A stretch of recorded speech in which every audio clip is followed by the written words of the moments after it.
Okay, we're starting with the container. It's closed on one side, open at the other end. You can put keys in,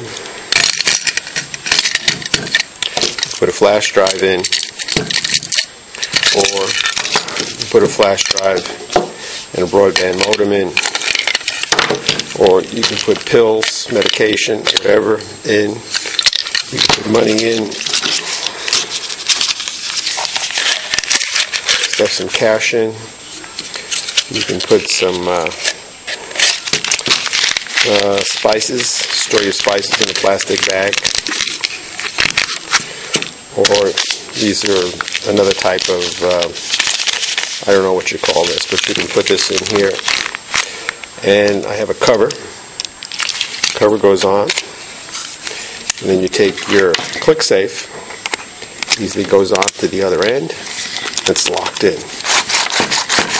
Rotates, not coming off. Press the button on your Clicksafe, remove the cover, items come right out. Well, they should come out. Very easy.